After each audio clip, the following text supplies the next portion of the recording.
Moon Express is the first private company to get permission to go to the moon. Facebook gives us a tour of its Area 404 lab. Tesla delivers over 14,000 cars in Q2 2016 and more. It's Wednesday, August 3rd, and this is Crunch Report. What is up, Techcrunch land? Come on a journey with me to some tech news. Moon Express has officially become the first private company in the world to receive permission to travel beyond Earth's orbit. After months of conversations with government officials, the company received the green light from the FAA to venture to the moon in 2017. It's important to note that the permission given to Moon Express doesn't necessarily set a precedent for other companies. Naveen Jain, co-founder of Moon Express, told Techcrunch that this permission is a one-time exception for the company. The company will launch to the moon in the second half of 2017 on a rocket provided by Rocket Lab. Jain stated that Moon Express' first mission, which is a one-way trip, is expected to be profitable due to private payloads and sponsorships. The company also fully expects NASA to participate by sending a paid scientific payload, although their business plan is not dependent on it. Remember the cartoon Dexter's Laboratory? Dexter had a huge underground secret lab that was awesome. Well, Facebook built its own Dexter's Lab.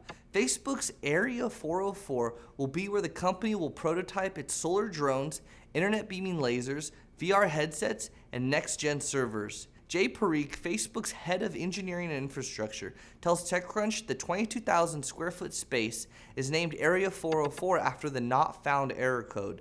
Facebook engineers kept needing to prototype new hardware devices, but the resources necessary were unfortunately not found at Facebook.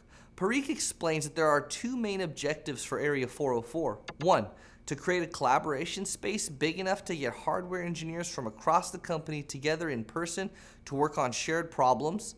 Two, to build a state-of-the-art hardware laboratory with equipment necessary to prototype and fail test the early designs of Facebook's forthcoming gadgets. I want a super sciencey awesome lab. That sounds awesome. Tesla, the energy company born out of an automobile company, reported non-GAAP Q2 revenue of $1.56 billion, up from last year's Q2 revenue of $1.2 billion. The company came close, but ultimately missed analyst estimates of $1.6 billion. Tesla delivered 14,402 new vehicles consisting of 9,764 Model S and 4,638 Model X in Q2, slightly ahead of last month's estimates.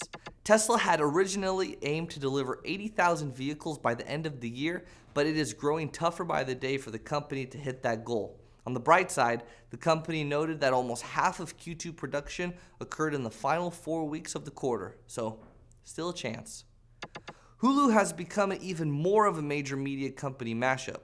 Time Warner is joining Disney, Fox, and Comcast with a sizable ownership stake of the streaming entity, picking up 10%, culled from a cumulative drawing down of the thirds owned by each of the other big media co's previously, for a reported $583 million. Hulu's over-the-top bundle, which is set to launch sometime in 2017, will benefit from the deal with content from Turner Networks.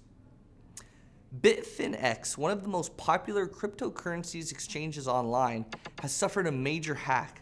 The company has posted a note on its website detailing the security breach, and while it doesn't mention a total amount, one of their employees confirmed on Reddit that the total amount stolen was 119,756 bitcoins. That amount converts to about 77 million based on the price of $650 per bitcoin, which is about what Bitcoin traded at over the course of the last week. First, Mt. Gox gets hacked and loses 450 million worth of Bitcoin. And now Bitfinex?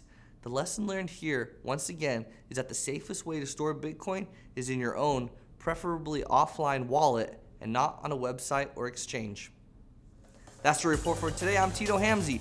Crunch Report airs every weekday at 7 p.m. Eastern, 4 p.m. Pacific on TechCrunch.com. You can also find us on iTunes and on YouTube. See you tomorrow.